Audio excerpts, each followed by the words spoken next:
इस वीडियो में हम समझेंगे balanced and unbalanced force. Balanced और अनबैलेंस्ड फोर्स को समझने से पहले आइए सबसे पहले फोर्स के बारे में समझते हैं। फोर्स एक एक्सटर्नल एफर्ट है जो पुश या पुल के फॉर्म में लगता है, जो किसी बॉडी में मोशन प्रोड्यूस करता है या मूविंग बॉडी को रेस्ट में लाता है या बॉडी के मोशन के डायरेक्शन को चेंज करता है। फोर्स बैलेंस्ड और अनबैलेंस्ड हो सकती है। आइए अब हम बैलेंस्ड और अनबैलेंस्ड फोर्स को एक एक करके समझते हैं। Balanced force. मान लीजिए एक लकड़ी का टुकड़ा टेबल पर हॉरिजॉन्टली रखा है। जैसा कि आप एनिमेशन में देख सकते हैं, ब्लॉक के दो अपोजिट फेस पर एक्स और वाई नाम का स्ट्रिंग बंधा हुआ है। अगर हम स्ट्रिंग एक्स को पुल करके फोर्स अप्लाई करें तो ब्लॉक राइट डायरेक्शन में मूव करने लगेगा।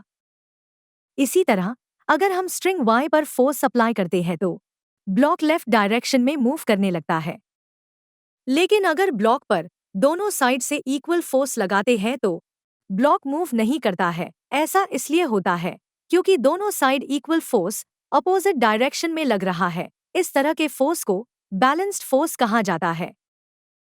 इस बैलेंस फोर्स के कारण ब्लॉक अपनी पोजीशन चेंज नहीं करता, बल्कि रेस्ट में ही रहता है। जब फोर्स किसी ऑब्जेक्ट पर इक्वल अमाउंट और अपोजिट डायरेक्शन में लगता है तो उसे बैलेंस कहा जाता है।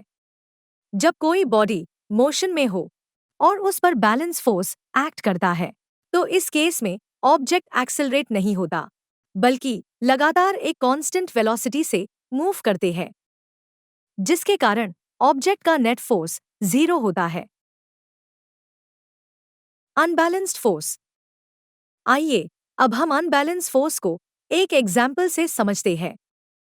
मान लीजिए ब्लॉक पर दो अपोजिट डायरेक्शन से फोर्स लगाया जा रहा है। इस केस में ब्लॉक उस डायरेक्शन में मूव करने लगता है जिस डायरेक्शन से ब्लॉक पर ज्यादा फोर्स लग रहा है।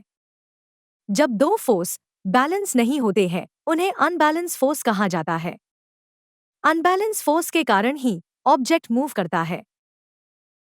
जब फोर्स किसी ऑब्जेक्ट पर डिफरेंट डायरेक्शन से और अनइक्वल अमाउंट में एक्ट करता है तब हम उसे अनबैलेंस फोर्स कहते हैं। इस केस में ऑब्जेक्ट का एक्सेलरेशन उस डायरेक्शन में होता है जिस डायरेक्शन में ज्यादा फोर्स लग रहा हो। अनबैलेंस्ड फोर्स के कारण ऑब्जेक्ट का मोशन चेंज होता है, जिसके कारण स्पीड कभी बढ़ती है तो कभी कम हो जाती है और कभी डायरेक्शन में चेंज आ जाता है। Thanks for watching. If you like this video, please like and subscribe our channel.